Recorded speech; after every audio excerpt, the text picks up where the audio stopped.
Hi, I'm Jude from headfi.org, and on this episode of headfi TV, we're in New York City with someone I think a lot of you recognize. He is Val Kolton, CEO of V-MODA. Man, first of all, thanks for meeting me out here in New York. Thanks, Jude. So, 808 Day, something V-MODA is pushing today. 808, August 8th.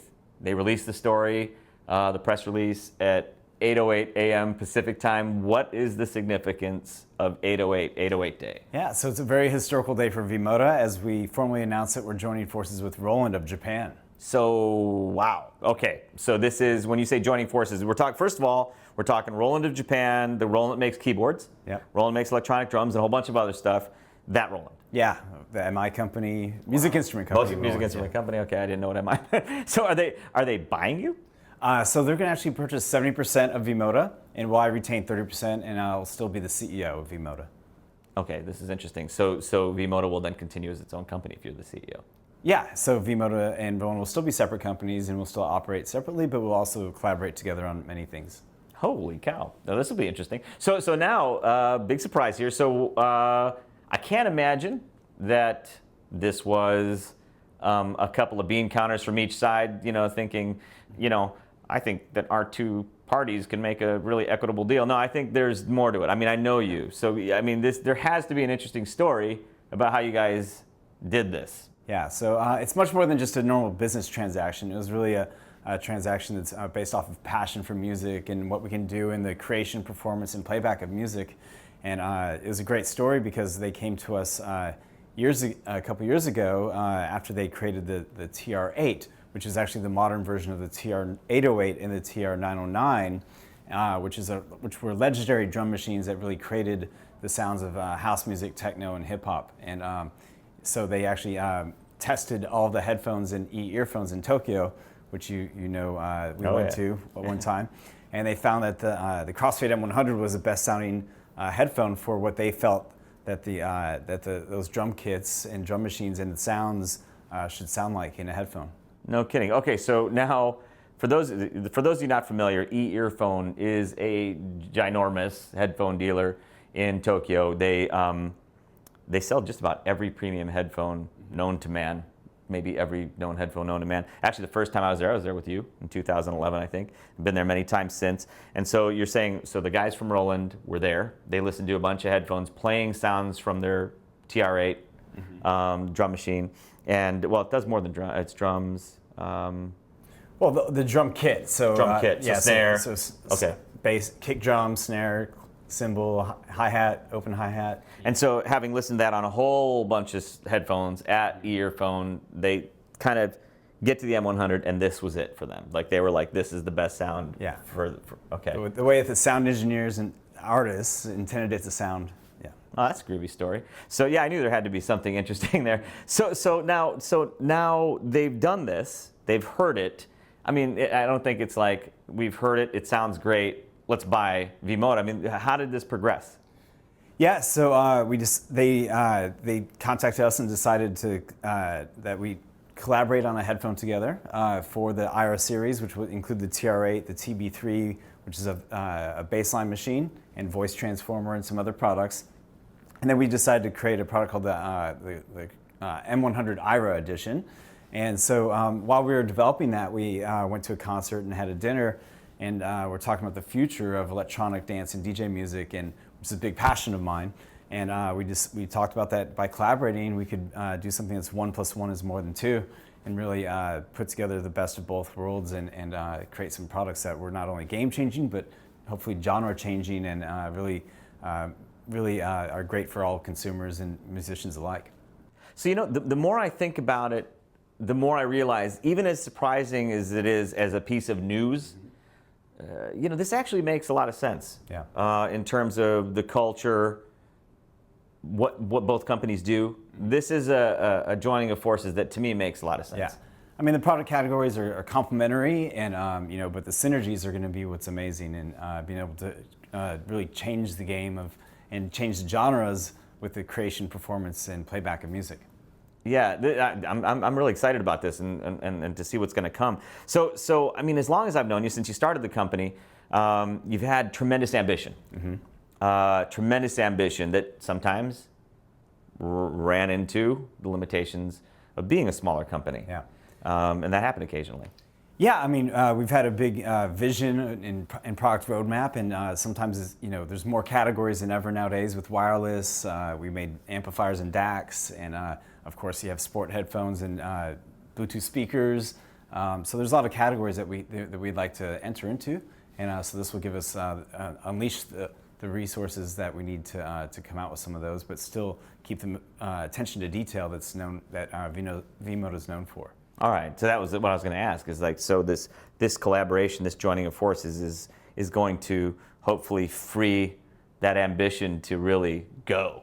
Yeah. Oh, that's exciting. Yeah. All right, so now let's talk. I mean, I want to go back a little bit in terms of history. Let's talk about the line as it's developed since V-MODA started. Mm-hmm. So when you first started the company, or not long after you started the company, there was the Crossfade LP, mm-hmm. Immediately adopted by consumers. But also DJs, yeah. which was really a pro audio side of that equation. Yeah. And you didn't really pay them. Yeah, you didn't pay them. Yeah, so I mean, right away, the Crossfade LP was used by about 40 to 50 of the top DJs pretty quickly. And we always said endorse yourself and never paid to play. So we're really, people chose it because it was of the durability, the performance, the sound, and the styling as well. So it was really exciting. Yeah, I remember when you were telling me that, hey, we don't do paid endorsements, so that was really cool. So now, go forward.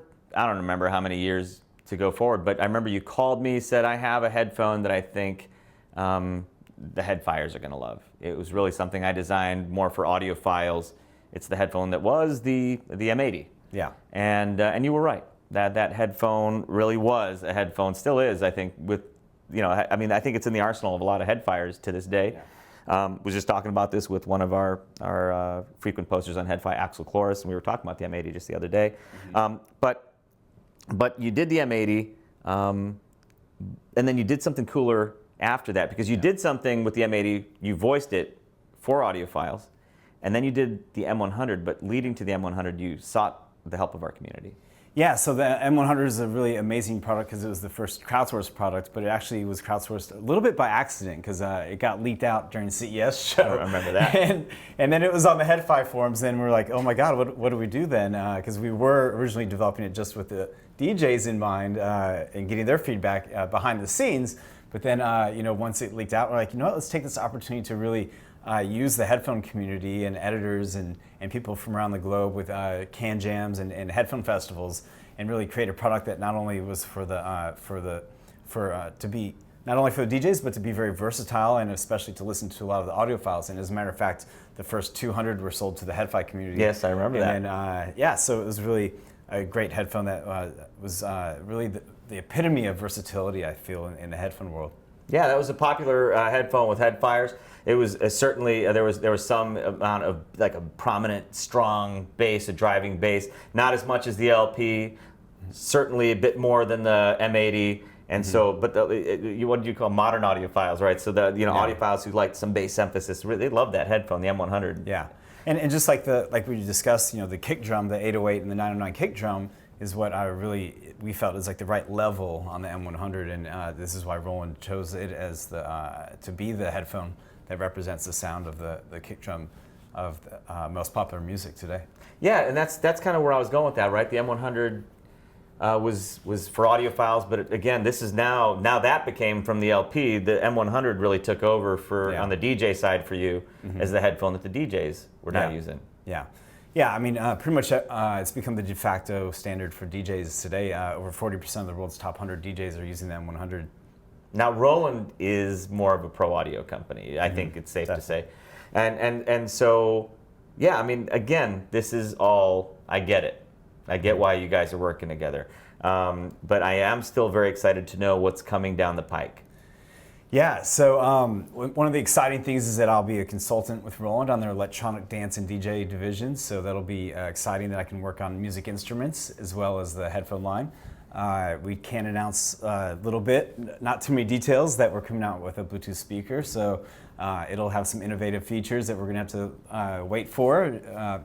But then on 909, which is only coming a month away, Roland's going to be unleashing a lot of cool new products that music lovers worldwide are going to really love, and it's something definitely to mark on your calendar. So apparently there is a 909 day, because there was the 808, and then there was also the 909 you mentioned. So now there's a 909 day coming up. Yeah. And you probably can't talk about, or can you talk about what's coming down? All I know is you got to watch, and right.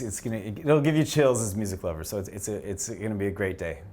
You know, Val, I mean, as long as I've known you, which is since you started the company, I think it's safe to say I know you well enough to know this has to be a big deal to you personally, a huge deal. Yeah, I mean, it's one of the most monumental days of my life, and also for V-MODA and Roland's history. Yeah, I'm not surprised. So, yeah, I mean, at this point, I know you're not probably willing to say a whole lot on camera about what's coming down the pike. I imagine there's going to be a lot of cool stuff for headfires. Again, I think it makes so much sense with what V-MODA brings. Your experience with the headphones, obviously, the design, the Italian design, the Milano design, and then, of course, Roland from Japan and all the resources they bring to bear. Yeah. I think this is exciting. Yeah, it creates a very unique company, and we were just joking about it today over lunch that it's probably the most unique combination of Italy, Japan, and technology since Super Mario Brothers.